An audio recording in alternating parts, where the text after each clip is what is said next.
तर नमस्कार मित्रांनो, तुमचं सर्वांचं आपल्या चॅनलमध्ये स्वागत आहे. त्याचं नाव आहे टेक्स आरंभ. बाई पागल झालाय का बाई?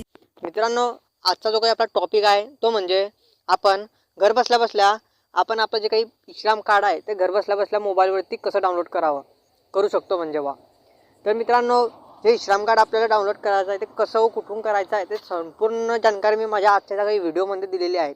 त्यासाठी मित्रांनो, आपला जो व्हिडिओ आहे त्याला पूर्ण वॉच करा. तर चला मित्रांनो, मी तुमचा कुठलाही टाईम न घेता आपला आजचा जो काही टॉपिक आहे त्याच्यावरती आपण मित्रांनो, आपल्या प्रत्येक मोबाईलमध्ये क्रोम ब्राउझर असेल त्याला आपल्याला ओपन करून घ्यायचा आहे. क्रोम ब्राउझर मित्रांनो ओपन केल्यानंतर आपला क्रोम ब्राउझर ओपन झाल्यानंतर इथे आपल्याला सर्च करायचं आहे विश्राम कार्ड. विश्राम कार्ड सर्च केल्यानंतर मित्रांनो, इथे फ्रंट जे पेज आपला ओपन होईल त्याच्यावरती ती पहिली वेबसाईट आहे त्याच्यावरती आपल्याला क्लिक करायचं आहे.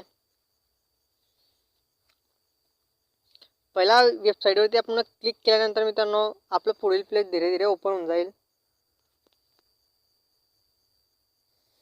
अशा प्रकारे काही आपलं पुढील पेज राहील मित्रांनो. त्याच्यानंतर तुम्हाला इथे कोपऱ्यात तुम्ही पाहू शकता रजिस्टर ऑन विश्राम कार्ड असं दिलेलं आहे. याच्यावरती आपल्याला क्लिक करायचं आहे. याच्यावर क्लिक केल्यानंतर मित्रांनो आपलं पुढलं पेज ओपन होईल. त्यानंतर इथे तुम्हाला कोपऱ्यात यायचं आहे आणि इथे 3 रेषा दिसतात त्याच्यावरती आपल्याला क्लिक करायचं आहे. त्यानंतर मित्रांनो, इथे खालती आपण पाहू शकतो 3 नंबरला इथे ऑलरेडी रजिस्ट्रेशन दिलेलं आहे. याच्यावरती आपल्याला क्लिक करायचं आहे. याच्यावरती क्लिक केल्यानंतर मित्रांनो, खालती एक ऑप्शन दुसरं आणखी एक ऑप्शन ओपन होईल, अपडेट प्रोफाईल आधार. याच्यावरती आपल्याला क्लिक करून घ्यायचं आहे. याच्यावर क्लिक केल्यानंतर मित्रांनो, आता तिथे स्टार्टिंगला तुम्हाला आपला जो काही मोबाईल नंबर आहे तो मोबाईल नंबर टाकायचा आहे आणि त्या जो काही कॅप्शन कोड दिलेला आहे खालचा तो कॅप्शन कोड पण तुम्हाला इथे टाकून घ्यायचा आहे. तर मी माझा मोबाईल नंबर आणि कॅप्शन कोड टाकून घेतो मित्रांनो. तुम्ही पण तुमचा मोबाईल नंबर आणि कॅप्शन कोड टाकून घ्या. तर तुम्ही पाहू शकता मित्रांनो, मी माझा नंबर आणि कॅप्शन कोड टाकून घेतला आहे. त्यानंतर तुम्हाला खालती सेंड OTP वरती क्लिक करायचं आहे. सेंड OTP वरती क्लिक केल्यानंतर मित्रांनो, तुम्हाला तुमच्या नंबरवरती एक OTP येईल. तो OTP आपल्याला इथे जे काही OTP मागतो आहे तिथे OTP आपल्याला टाकून घ्यायचा आहे.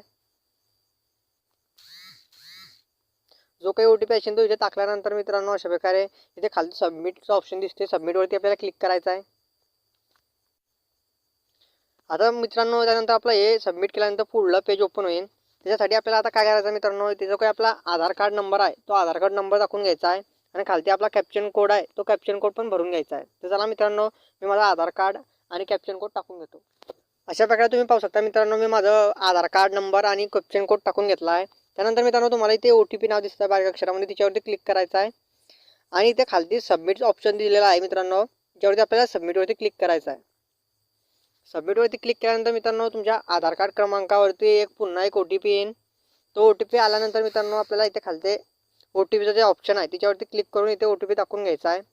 आणि त्यानंतर मित्रांनो, आता इथे आपल्याला हे साईडला व्हॅलिडचं ऑप्शन दिसतं त्याच्यावरती आपल्याला क्लिक करायचं आहे. ना की मित्रांनो, इथे रिसेटचं ऑप्शन दिसतं याच्यावरती तुम्ही क्लिक केलं तर तुमचं ते पूर्ण जे आतापर्यंत आपण तिथपर्यंत आलो सगळं रिसेट होऊन जाईल. त्यासाठी आपल्याला व्हॅलिडवरती क्लिक करायचं आहे. अशा प्रकारे मित्रांनो, तुम्ही व्हॅलिडवरती क्लिक केल्यानंतर आपण तुम्ही पाहू शकता हे जे काही श्रम कार्ड आहे ते अशा प्रकारे ओपन झालेलं आहे. त्यानंतर मित्रांनो, तुम्हाला अपडेट KYC याच्यावरती क्लिक करायचं आहे.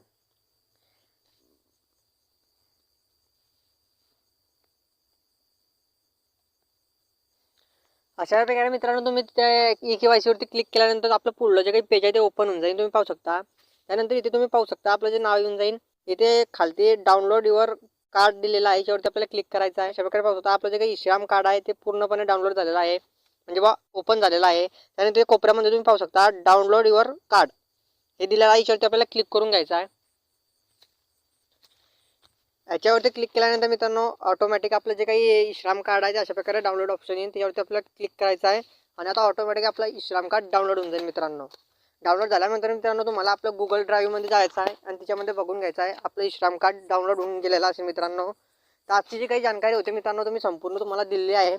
तुम्हाला व्हिडिओ आवडला असेल तर आपल्या चॅनलला सबस्क्राईब करून घ्या आणि व्हिडिओला लाईक पण ठोकून द्या मित्रांनो. तर चला मित्रांनो, पुढील व्हिडिओमध्ये पुन्हा एकदा भेटू. आपल्या चॅनलला तुम्ही पूर्ण शेवटपर्यंत वॉच केलं त्यासाठी धन्यवाद मित्रांनो.